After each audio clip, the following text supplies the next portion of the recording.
The bright yellow powder in millions of kitchens and supplement bottles has been laced with lead chromate, an industrial paint pigment, and they did it for profit. Turmeric samples from Patna, Bihar, tested at over 1,000 parts per million lead, 100 times India's legal limit of 10 parts per million. Children eating food made with that turmeric had projected blood lead levels 10 times higher than the CDC's threshold for intervention. And the people responsible have known about it for over 75 years. 6,000 years of the real thing. The plant at the center of this story is Curcuma longa, a tropical perennial in the ginger family. It grows underground as a rough, knobby root, deep orange inside, with a smell somewhere between pepper and earth. Humans have been eating it, grinding it, and treating disease with it for nearly 6,000 years. The oldest physical proof is a residue. Scientists analyzing ancient pots found near New Delhi identified powdered turmeric root at the bottom, preserved for more than 4,500 years.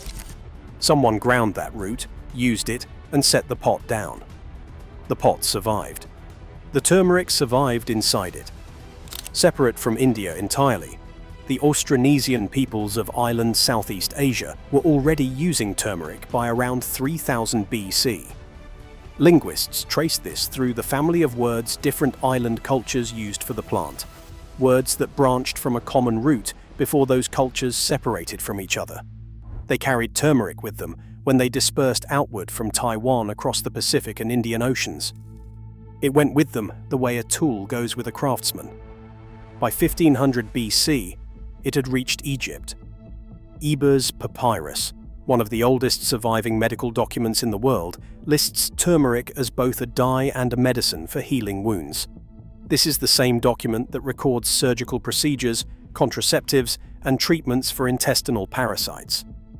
Turmeric sat inside it as a known, established remedy, not an experiment. The Babylonians are believed to have cultivated it in their royal gardens as early as the 8th century BC. Then, by 250 BC, Ayurvedic physicians in India had moved beyond cultivation into systematic medicine. The Sushruta Samhita, the Ayurvedic compendium attributed to the surgeon Sushruta, listed turmeric as a treatment for rheumatism, asthma, diabetic wounds, and liver disorders. These were not folk remedies passed between villages. These were written clinical instructions, codified and preserved. The active compound responsible for most of these effects is curcumin, the pigment that gives turmeric its deep yellow-orange color. More than 12,000 peer-reviewed studies have examined curcumin's properties since modern science turned its attention to the plant. The Ayurvedic physicians of 250 BC did not have peer review, but they identified the right plant for the right conditions and wrote it down. By 700 AD, turmeric had traveled the trade routes into China. By 1200 AD, it had reached West Africa. By the 18th century, it was being grown in Jamaica. Every civilization that encountered it kept it. For 6,000 years, the relationship between humans and turmeric was defined by biology. But somewhere in the 19th century, a new chemistry was introduced to the root, one that did not come from the soil, and one that the human body was never designed to process. The people who introduced it found that it made the root brighter, heavier, and more profitable. Inside the polishing mill. In 1948, the British Food Standards Committee put it in writing. Indian traders were deliberately treating turmeric with lead chromate to improve its color. The committee documented the practice, filed the report, and the following year the British government responded with what became known as the Curry Order of 1949. The practice continued for 75 more years. To understand why, you need to understand what lead chromate actually does to turmeric and what that does to money. Turmeric roots are harvested, dried, and ground into powder.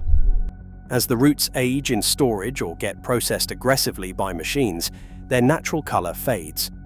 Dull turmeric sells for less in bulk commodity markets, where buyers grade product almost entirely by visual appearance. In bulk commodity markets, a bright yellow hue signals freshness, potency, and a higher price per kilogram. Lead chromate is a synthetic industrial pigment the same chemistry used in yellow road paint and heavy-duty industrial coatings. A small amount rubbed onto aging turmeric roots makes them look freshly harvested, premium, worth more money. Lead is also denser than turmeric powder, so adding it to bulk shipments increases the weight, and weight is what commodity buyers pay for. A batch treated with lead chromate earns more money twice, once for looking better, once for weighing more. The cost is paid entirely by whoever eats it. The most dangerous moment for a turmeric root happens inside a rotating steel drum.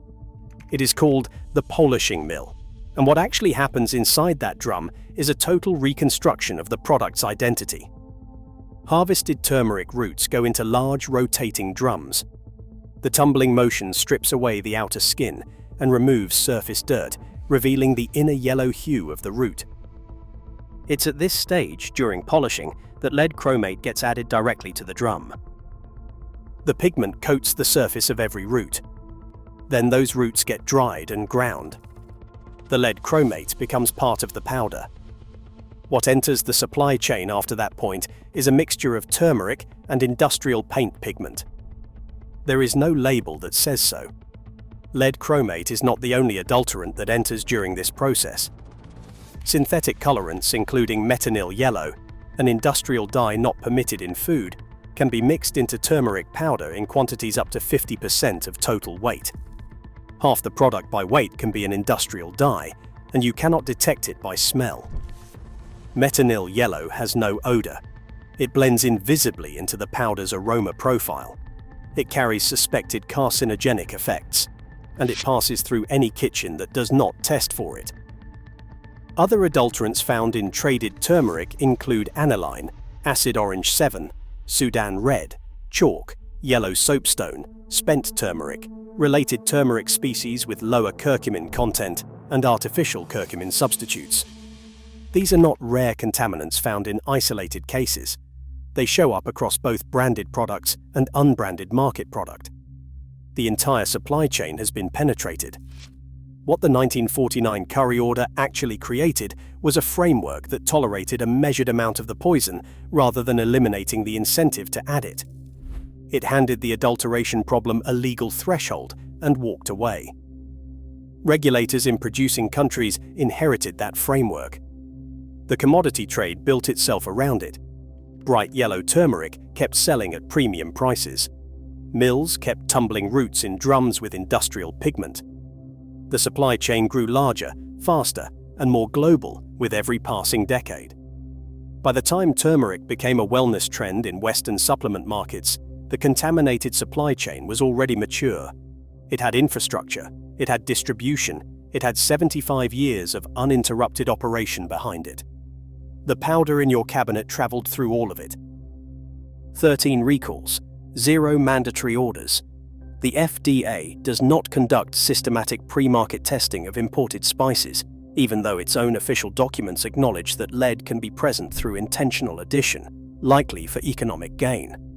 Manufacturers are required to analyze hazards themselves. The agency writes the acknowledgement and then hands the problem back to the industry profiting from it. That is not an oversight. That is a structural choice. The consequences landed in American children's hospitals.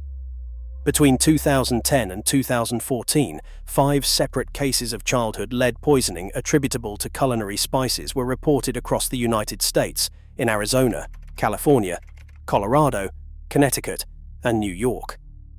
The first documented case was a 12-month-old treated at Boston Children's Hospital in 2010.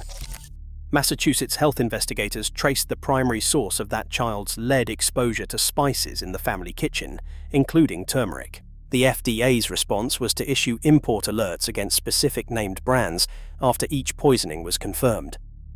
Pran brand turmeric was flagged after samples tested between 28 and 53 parts per million. Indo-Vedic nutrients and Visa-Kariga trading were also flagged. Each alert allows ports to detain future shipments from that specific importer. None of them cover the broader import category. A different brand from the same region, processed in the same kind of mill with the same adulterant, can clear customs without a second look. At least 13 brands of lead-contaminated turmeric have been recalled in the United States in recent years. Archer Farms ground turmeric, sold at Target stores across 38 states, was recalled. 7 gel spice brands were recalled, including Market Pantry and Spice Supreme. Spices USA Inc.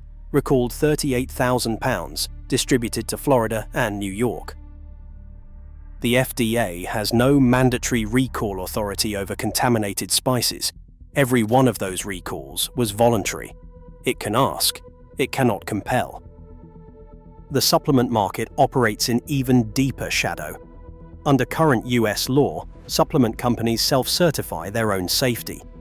Many rely on lab safety documents called certificates of analysis, provided directly by their suppliers, meaning the company selling you the product is trusting the paperwork from the same supply chain that produced it.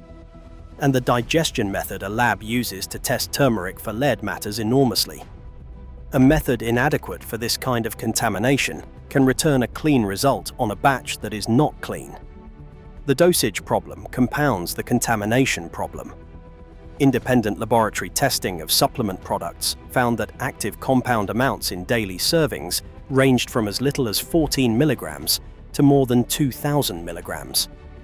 Clinical trials showing anti-inflammatory benefits have generally used 500 milligrams to several grams of active compounds daily.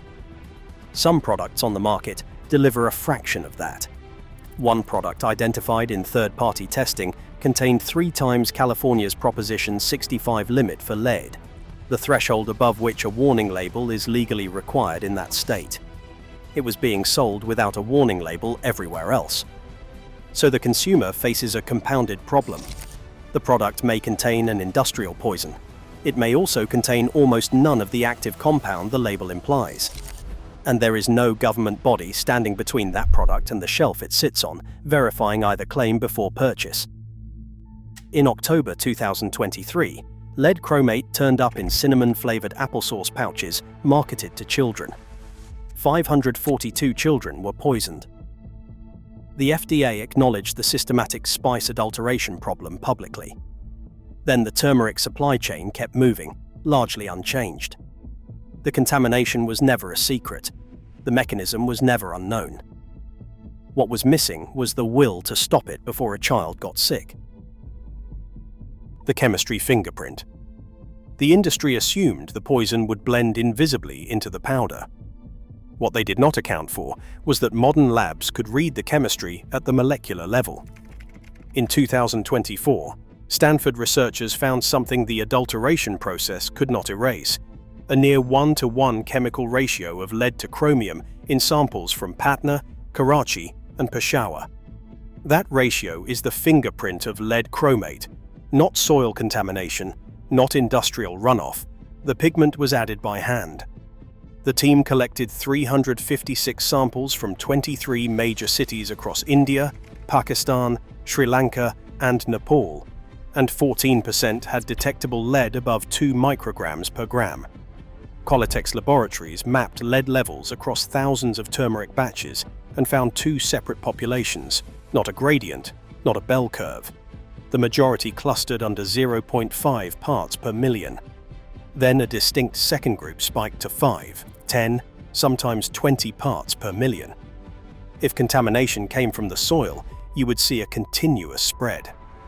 You do not.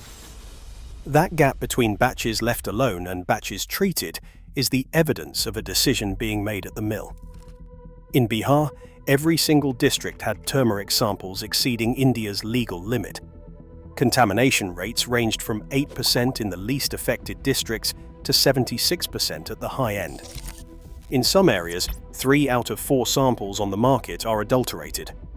Children consuming food made with that turmeric had measured blood lead levels between 10 and 16 micrograms per deciliter, 3 to 4 times the CDC reference value of 3.5. The problem is not confined to South Asia. A 2017 study tracked elevated blood lead levels in South Asian immigrant communities in New York City and traced them directly back to imported turmeric powder stored and used in home kitchens. The turmeric had not changed when it crossed the ocean. The lead traveled with it. Harvard researchers tested turmeric from 18 rural Bangladesh households and found lead concentrations up to 483 parts per million, 193 times Bangladesh's allowable limit of 2.5 parts per million. Not warehouse samples or commercial bulk lots. The powder was sitting next to the stove. Between 2017 and 2021, a coordinated Bangladesh intervention, including scientific testing, media coverage, consumer education, and direct government enforcement using on-site heavy metal testing at markets, drove market contamination from 47% to 0% within 4 years. Mill contamination dropped to 0%. A single raid seized nearly 2,000 pounds of adulterated turmeric and fined 2 wholesalers 800,000 taka each. Mill workers' blood lead levels dropped 24% within 16 months. The biology reversed almost immediately once the source was cut. India has not replicated that outcome. Bihar and Assam continue to show the highest contamination rates in the region. The infrastructure for enforcement exists. The will has not arrived. How to get out of the supply chain? You don't have to wait for it. Start with the label on your current supply. Organic certification covers farming practices, not what happens at the polishing mill. A certified organic turmeric root can be tumbled with lead chromate after harvest and still carry its organic seal into your kitchen. Certification is not protection here. What you need is a lot specific. Certificate of analysis, a lab report tied to the exact batch you are buying, showing lead below 5 parts per million. Reputable brands publish these. You can request them directly from customer service or find them on the brand's website. If a company will not provide one, that is your answer. Lead contamination in supplements is concentrated in products made from raw turmeric powder. In independent laboratory testing, turmeric extracts showed no lead contamination, while powder-based products carried the same risks as unprocessed commodity powder. For supplements, the self-certification problem means you need a third party who is not the manufacturer. Look for NSF, USP, or similar independent verification seals. These require independent lab testing that the company itself does not control. Independent laboratory analysis of major brands identified Kirkland Signature Turmeric 1,000 milligrams from Costco as a top-tier option for purity and value. It is close to 900 milligrams of active compounds per 2 capsule serving for under 30 cents, and it carries the USP Dietary Supplement Verified seal. For ground spice, Great Value ground turmeric at Walmart passed third-party heavy metal audits for around 3 cents per gram. Simply Organic turmeric was verified to meet safety standards at roughly 8 cents per gram for those who prefer organic. You can force the powder in your cabinet to admit the truth in less than 60 seconds. All it takes is a glass of water and one specific reaction that a synthetic dye cannot hide. Take 1 teaspoon of turmeric and mix it into a glass of water. Pure turmeric powder settles slowly to the bottom, and the water stays light yellow. If the water turns bright yellow immediately, the synthetic dye is dissolving into it faster than the powder can settle. That is lead chromate, or a related pigment doing what it was designed to do. For a second check, rub a small pinch of dry powder between your fingers. A gritty texture or an unnatural shine that does not match the matte finish of dried root is a physical warning. For metanil yellow specifically, add a few drops of hydrochloric acid, the type sold at hardware stores labeled muriatic acid. Handle it carefully, it is corrosive. If the mixture turns pink, the industrial dye is present. This test reliably catches synthetic dyes. Metanil yellow will dissolve instantly and visibly. Lead chromate is less water-soluble and may not show clearly at lower contamination levels. The water test is a signal, not a clearance. The most direct solution costs between $5 and $15. Turmeric is a tropical perennial that grows in USDA zones 8 through 11 outdoors or in a large container indoors in colder climates. Plant a single root cutting in a large pot, give it 8 to 10 months, and it will produce several pounds of fresh root. Wash it, Dry it in a food dehydrator at 130 degrees Fahrenheit for 4 to 6 hours, and grind it in a high-speed blender. What comes out is turmeric. Just turmeric. Nothing added. Whether you grow it or buy it, take it with a meal containing fat, that single habit significantly increases how much of the active compound your body actually absorbs. If growing is not possible, source from farms that publish batch-specific heavy metal testing for lead, cadmium, arsenic, mercury, and other heavy metals, plus microbial testing with a scannable code on each product linked directly to those results. That standard exists. American Turmeric operates that way. Demand the same from anyone else you buy from. The supply chain. Counted on your trust. You are not the person who buys bright yellow powder without asking why it looks so perfect anymore. You have the tests, the numbers, and the sourcing standard. That puts you outside the system that has been running on your ignorance for 75 years. Subscribe so you do not miss what gets uncovered next. Share this with someone who still trusts the label. The supply chain counted on that trust. Now you know better.